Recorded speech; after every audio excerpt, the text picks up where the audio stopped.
নমস্কার, আপনাদের সকলকে স্বাগত জানাই চ্যানেল রূপা মুখার্জি বেঙ্গলিতে। আজ আপনাদের আলোচনার বিষয় নত্যবিধান, সত্যবিধান ও উপসর্গ। নত্যবিধান কাকে বলে? বাংলা বানানের কোনো কোনো ক্ষেত্রে যে নিয়মে দন্তের ন পরিবর্তিত হয়ে মধ্যের নতে পরিণত হয় সেই নিয়মকে নত্যবিধান বলে। মধ্যের ন তয়বয় বিধান। রি, র, মূর্ধন্য স এদের যে কোনো একটির পর দন্তের ন থাকলে তা মূর্ধন্য হিসেবে উচ্চারিত হবে। যেরকম তৈরি মূর্ধন্য তৃণ, ক মূর্ধন্যয় রে কর্ণ, কয়রি মূর্ধন্যয় মূর্ধন্যয় কৃষ্ণ ইত্যাদি।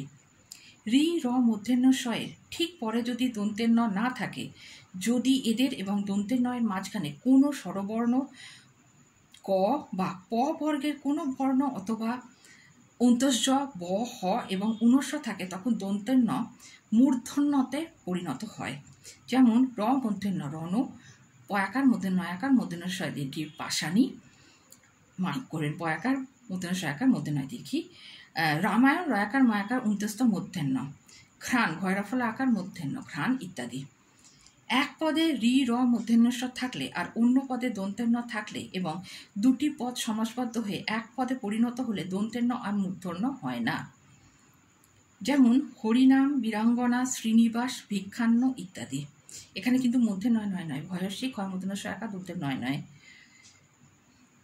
প্র, পরা, পূর্ব, অপর এই চারটি শব্দের পর অয় হয়ে শব্দের দন্তের ন মূর্ধন্য হয় না। যেমন পূর্বাহ্ন, অপরাহ্ন, পরাহ্ন ইত্যাদি। কিন্তু সায়াহ্ন, মধ্যাহ্ন ও আহ্নিক এই আওতার মধ্যে পড়ছে না। পরের নিয়ম 5। প্র, পরা, পরিণীর উপসর্গের পর মূর্ধন্য হয়। যেমন প্রণাম, পরায়ণ, পরিণাম, নির্ণয় ইত্যাদি।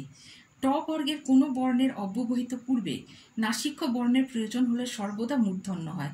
যেমন খ মধ্যে নয়টয় আকার ঘণ্টা, ক মধ্যে নয়টয় ক কণ্টক, অ, ব, গহেশু দন্তের নয়টয় মাপরের মধ্যে নয়টয় দন্তের ন, অ, ব, গহেশু মধ্যে নয়টয় দন্তের ন, ড মধ্যে নয়টয় আকার অন্তস্থ মায়াকার দন্তের ন দণ্ডায়মান ইত্যাদি।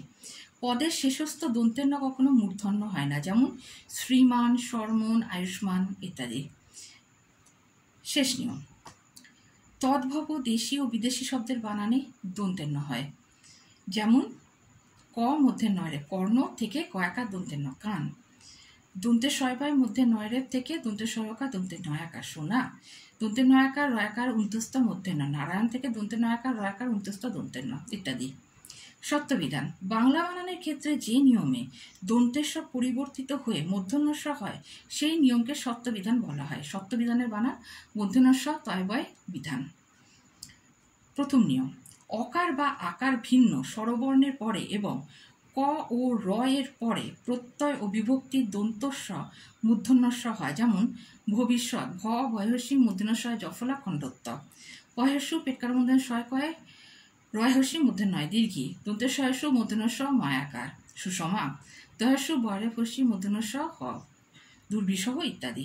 2 নম্বর নিয়ম, ই আকারান্ত ও উ আকারান্ত উপসর্গের পরে বসা সদ, সিচ, সনজ, শেপ, স্থা ইত্যাদি কয়েকটি ধাতুর দন্তস্ব মূর্ধন্যস্ব হয়ে যায়। যেমন উপনিষদ, হর্ষ উপ দন্ত নয়হস্যি মূর্ধন্যস্ব দ উপনিষদ, ভয়হস্যি মূর্ধন্যস্ব মধ্যে নয় নয় বিষণ্ণ, অভয়হস্যি মূর্ধন্যস্বহস্যি কয়তায় অভিষিক্ত, অদন্তের নয়স্য মূর্ধন্যস্ব ঠয় আকার দন্তের অনুষ্ঠান ইত্যাদি।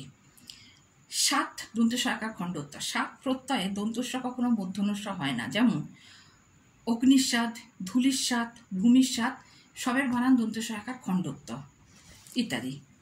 4 নম্বর নিয়ম, শীষ ধ্বনিযুক্ত ট ও ঠ এর অব্যবহিত পূর্বে মূর্ধন্যস্ব হয়। যেমন অমূর্ধন্যস্বয়টয় অষ্ট, ক মূর্ধন্যস্বয়টয় কষ্ট, দন্তেস্ব আকার মূর্ধন্যস্বয়টয় আকার উমায় গয় সাষ্টাঙ্গ, ভয়দীর্ঘ মহর্ষি পেটকার মূর্ধন্যস্বয়টয় ভূমিষ্ঠ, পয়রাফলা তয়সী মূর্ধন্যস্বয়টয় আকার দন্তের ন প্রতিষ্ঠান ইত্যাদি।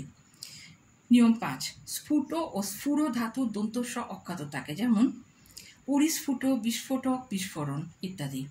ইংরাজি এসটি স্থানে দন্তের শয়টয় লেখা হয়। যেমন দন্তের শয়টয় একার তালবস্ব দন্তের ন স্টেশন, ময়াকার দন্তের শয়টয় আকার র মাস্টার, দন্তের শয়টয় আকার র স্টার, আ গ দন্তের শয়টয় আগস্ট ইত্যাদি। বিদেশি শব্দের মূর্ধন্যস্বয়ের ব্যবহার কম। যেমন তালবস্ব হ র শহর, বুর্গীজয় হস্যি দন্ত নয়স্যি দন্তস্ব জিনিস, তয়াকার ময়াকার তালবস্য একার তামাশা, ম দন্তস্ব লয়াকার মশলা, পয়কার মূর্ধন্য একার ক না, বর্তমানে নতুন বানান হলো পয়কা তালবস্য একার ক পোশাক ইত্যাদি। কিছু নিত্য মূর্ধন্যস্বরের ব্যবহার লক্ষণীয়, যা দন্তেশ্বর পরিবর্তিত রূপ নেয়, যেমন ভাষা, আষাঢ়, কোষিত, ষষ্ঠ, পাষাণ ইত্যাদি। উপসর্গ কাকে বলে? উপশব্দটির অর্থ হলো আগে বা পূর্বে এবং স্বর্গ শব্দটির অর্থ হলো স্থাপনা।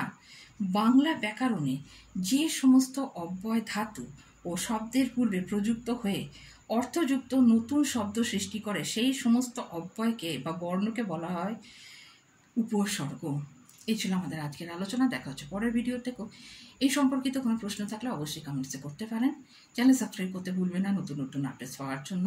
বিভিন্ন পরীক্ষার প্রস্তুতির আমি আলোচনা করে থাকি। আপনারা এর পরবর্তী কোন পরীক্ষা দিচ্ছেন অবশ্যই জানাবেন, তাহলে আমি সেই অনুযায়ী, আমি মুখ্যত বাংলা ভাষার সাহিত্যটার দিকে আলোচনা করে থাকি, কিন্তু আমি তার সাথে বিভিন্ন পরীক্ষার বিভিন্ন মাধ্যম, যেরকম ধরুন ইংরেজি, জেনারেল নলেজ, জেনারেল স্টাডিজ, এইসব বিভাগও আলোচনা করে থাকি। ধন্যবাদ, নমস্কার।